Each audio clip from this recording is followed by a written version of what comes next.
Okey, bismillahirrahmanirrahim. Kita sambung lagi dengan penyediaan garam. So, seperti yang saya janjikan, kali ini kita akan tengok garam terlarutkan bukan jenis amonium, natrium dan kalium. As a refresher, garam ada dua. Satu garam terlarutkan, satu garam tak terlarutkan. Dalam video sebelum ini, saya dah terangkan tentang garam tak terlarutkan. It's the easiest untuk disediakan menggunakan tindak balas penguraian ganda 2. Okey. Dalam video yang sebelum ni juga saya ada terangkan macam mana nak sediakan garam terlarutkan jenis amonium, natrium dan kalium. Kita akan guna, ini rajah yang kita akan imagine dalam kepala kita.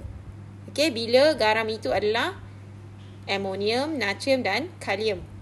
Okey, sekarang ni untuk garam terlarutkan seperti yang kita tahu ada dua. Sama ada jenis amonium, natrium dan kalium ataupun yang bukan amonium, bukan natrium, bukan kalium. So maksudnya apa? Contohnya, tengok ni. Tengok yang dalam ni. Maksudnya, contohnya garam inilah. Contohnya kalau kita nak sediakan magnesium nitrat, zinc nitrat. Ni kan garam larut. Tapi dia bukan amonium, dia bukan natrium, dia bukan kalium. Okay, ataupun kita nak sediakan cuprum 2 klorida. Ataupun kita nak sediakan zinc sulfat. So, ini adalah contoh-contoh garam. Dia garam larut, tapi dia bukan amonium, dia bukan natrium, dia bukan kalium. So kalau tengok dalam video sebelum ni, saya ada tunjuk contoh soalan SPM kan. Contohnya dekat sini. Ni contohnya, alamak, yang ni tak boleh di zoom ke? Macam mana nak zoom? Kat iPad ni saya tak pandai nak zoom. Tak apa. Okey, kalau kita tengok pada rajah ini, ni nampak tak? Ya, besarnya. Okey, so kita ada zinc sulfat, zinc klorida dengan zinc nitrat ni kan? Okey, katalah kita nak sediakan salah satu garam ini. Katalah kita pilih zinc sulfat. Okey, kita pilih zinc sulfat Contohnya, kita nak sediakan zinc sulfat. Okey, kita tengok macam mana nak sediakan zinc sulfat. So, nak sediakan zinc sulfat maksudnya zinc sulfat tu adalah hasil, betul? Yang itu adalah garam yang kita nak sediakan. So, kita ada zinc sulfat. Okey, macam mana nak sediakan? Okey, untuk hasilkan zinc sulfat ini ada 3 cara. Nampak tak? So, maksudnya calon A mungkin guna kaedah yang pertama, calon B guna kaedah yang kedua, calon C guna kaedah yang ketiga. Macam tu. Okey. Yang kita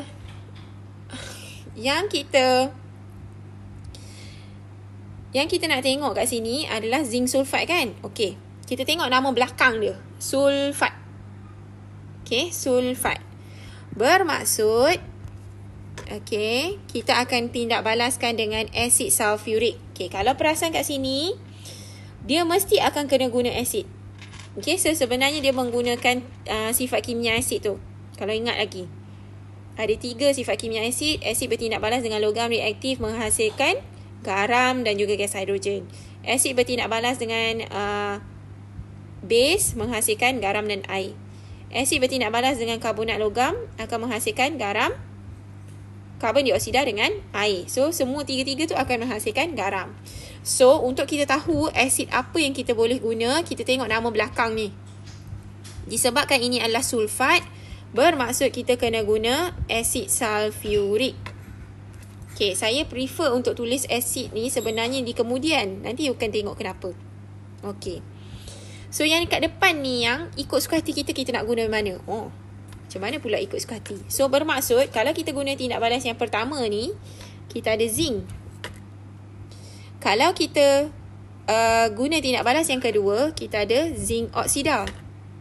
Kalau kita tak nak, kita ni calon yang ketiga, kita tak nak zinc, kita tak nak zinc oksida, kita nak guna zinc karbonat. Tak ada masalah.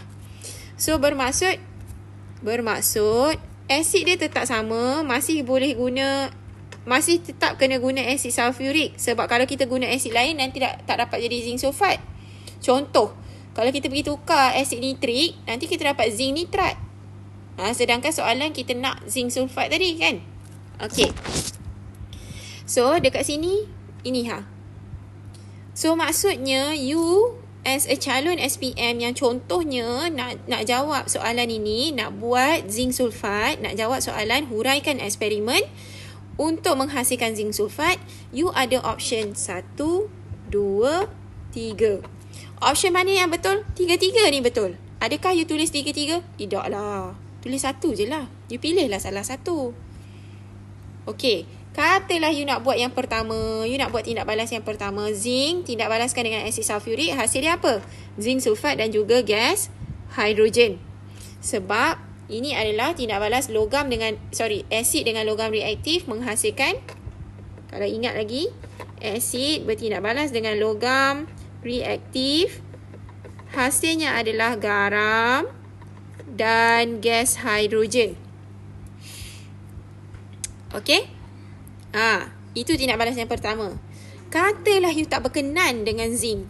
You tak mau buat zinc. So, you nak tukar zinc oksida. Boleh? Tak ada masalah. You tetap hasilkan zinc sulfat. Tapi, di ada hasil adalah air. Sebab yang ini adalah tindak balas antara asid dengan, ni yang kedua ni, oksida logam ni. Basically, the base lah. Oksida logam. So, hasil ni adalah garam dan juga air. Okey. Katalah tak nak yang ini. Nak tukar, nak buat yang lain. Nak buat yang ketiga ni. Zinc karbonat dengan asid sulfurik. Boleh, tak ada masalah. So, you tetap hasilkan zinc sulfat, gas karbon dioksida dan juga air. Ayo. Okey. So ini adalah yang ketiga tu adalah tindak balas asid dengan karbonat logam atau logam karbonat yang menghasilkan garam. Garam dalam kes soalan kita ni zinc sulfat lah semuanya. Plus karbon dioksida dan juga air. Okey. So ini secara teorinya inilah tindak balasnya yang you kena buat. So sebab itu dia tulis stroke ni. So sebab itu bila kita tengok garam tu ada first, bila kita tengok soalan, dalam kepala kita punya soalan adalah garam ni larut ke tak larut? Okey. Garam ni larut. Okey. Tengok nama depan dia. Adakah dia amonium, natrium ataupun kalium? Bukan. Dia bukan nama tu. Okey. So bermaksud rajah dalam kepala kita akan ada yang ini. Ada satu bikar, ada pepejal yang dimasukkan. Lepas tu ada asid. Asid mesti ada. The other one mesti pepejal. Tak kisahlah pepejal tu logam ke, oksida logam ke, ataupun karbonat logam. Okay, so kita tengok prosedur dia macam mana. Ada cikgu yang dah buat eksperimen ini sebenarnya. Cikgu LKY tu lah, LCY ke nama dia. Nanti saya akan letakkan dia punya link untuk eksperimen ini. Saya pun ada buat eksperimen ini. Cuma saya buat di bawah tajuk sebatian karbon, iaitu tindak balas asid karboksilik. Dalam tingkatan 5 you akan belajar yang tu. Jadi yang tu simple lah eksperimen dia. Tak guna pemangkuk penyejak semua. Sebab kita hanya nak tengok sifat kimia asid karboksilik itu sahaja. Okey. So dalam kes kita ni, disebabkan kita nak buat zinc sulfat, kat prosedur ni, okay, yang ini, kalau yang ini dia hasilkan apa? Cuba tengok ni. Dia guna kuprum 2 oksida dan juga asid nitrik. Kuprum 2 oksida dan juga asid nitrik. So, dia hasilkan apa? Tengok dia punya cation. Cation dia kuprum. Anion pada asid tu adalah nitrat. So, bermaksud dia hasilkan kuprum 2 nitrat. Apa hasil lain? Air lah. Sebab ini adalah tindak balas yang kedua tu, iaitu asid bertindak balas dengan oksida logam. Hasilkan garam dan juga air. So, asid dalam kes ini adalah asid nitrik. Oksida logam yang dihasilkan adalah, yang digunakan adalah kuprum 2 oksida. Okay. Kalau macam kita tak gunalah yang ini. Apa yang kita boleh guna? Kalau kita nak hasilkan zinc sulfat. So, yang kita boleh guna kat sini, kita akan tukar ni. Asid kita tukar, pepejal ni pun kita tukar. So, dalam kes kita akan guna serbuk zinc. Ini kalau calon tu dia nak buat yang pertama ni.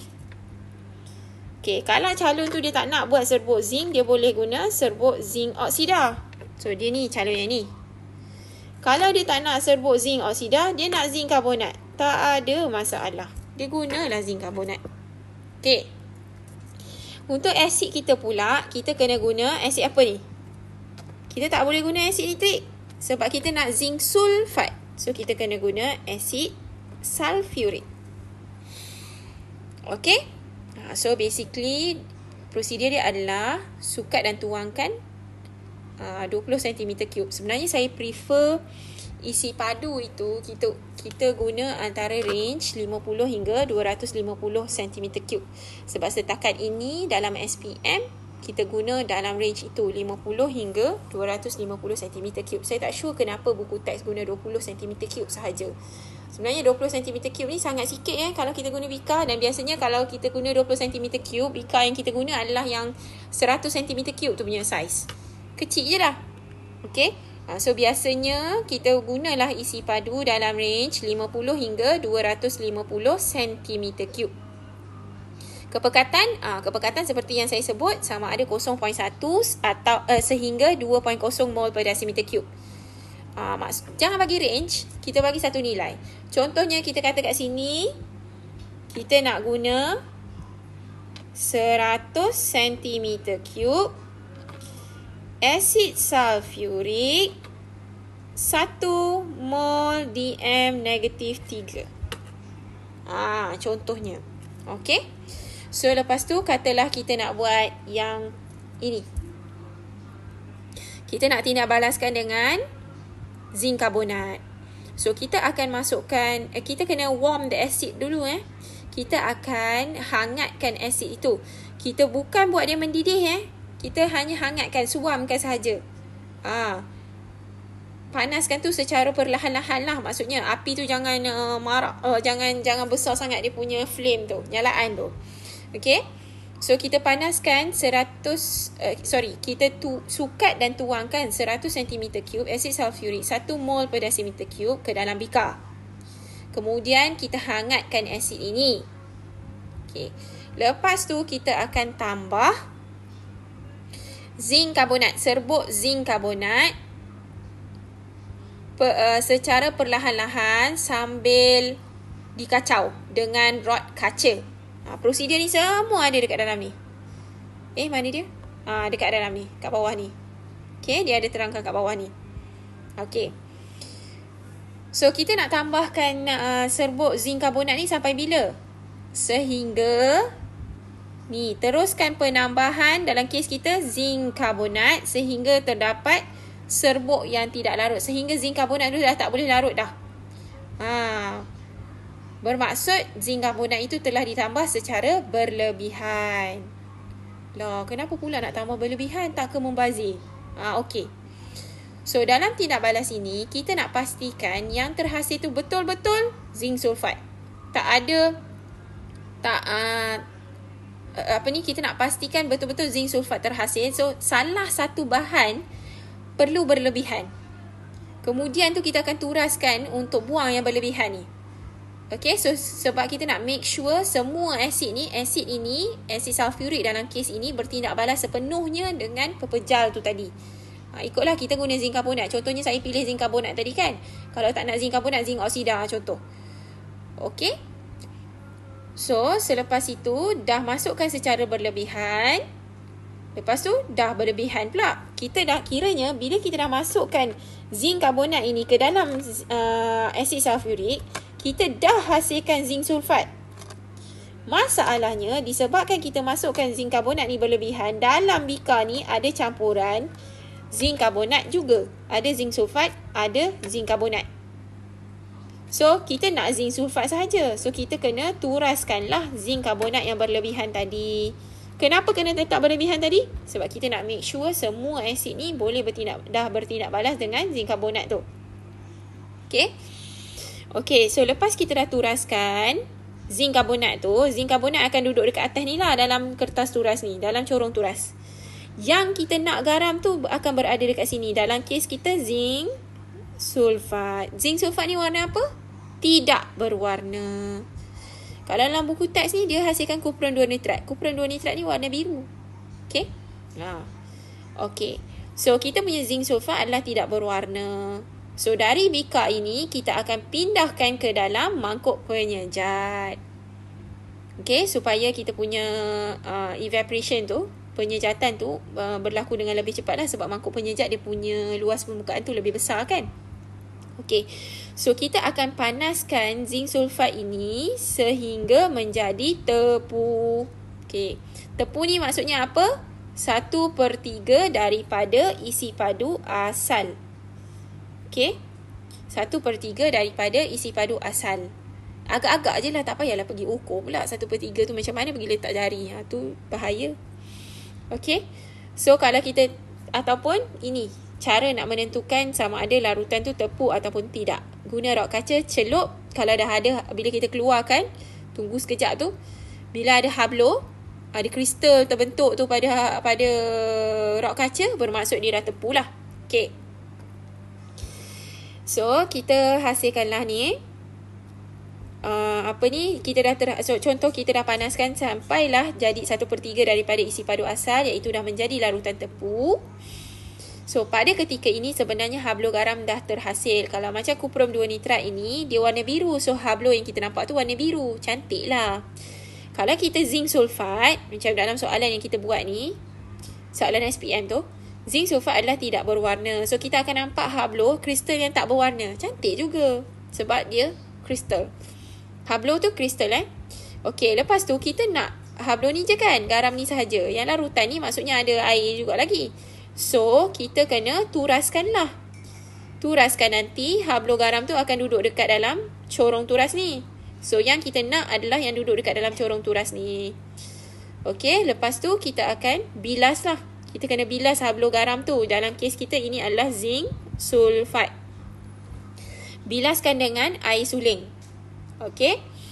Lepas tu, sebab apa? Kita tak nak ada benda asing lagi lah lekat dekat zinc sulfat ni. Apa-apalah. Okey. Lepas tu, kita kena keringkan antara kertas turas. Kalau macam dia ni punya warna biru. Kita punya tidak berwarna lah. Zinc sulfat tidak berwarna. Kalau kuprum 2 nitrat, ia warna biru. Okey. So, saya rasa saya dah menjawab soalan ini. Adakah... Okey. So, ni soalan ni dia tanya, adakah tindak balas antara asid nitrik dengan kuprum 2 oksida juga adalah satu tindak balas peneutralan? Yalah. Sebab ini adalah base. Ini adalah asid. Hasil dia adalah garam dan air. So, tindak balas peneutralan lah. Tapi kalau macam kes kita tadi, contoh saya pilih zinc karbonat dengan asid sulfurik, yang itu bukanlah tindak balas peneutralan. Yang itu is just sifat kimia asid yang ketiga, iaitu tindak balas antara asid dengan logam karbonat. Okey. So, nanti boleh tengok pada description link kepada macam mana nak jalankan eksperimen ini. Tapi bukan saya yang buat ya. Saya pinjam video daripada cikgu kimia juga. Saya tak kenal dia personally. Saya hanya kenal dia through his video lah.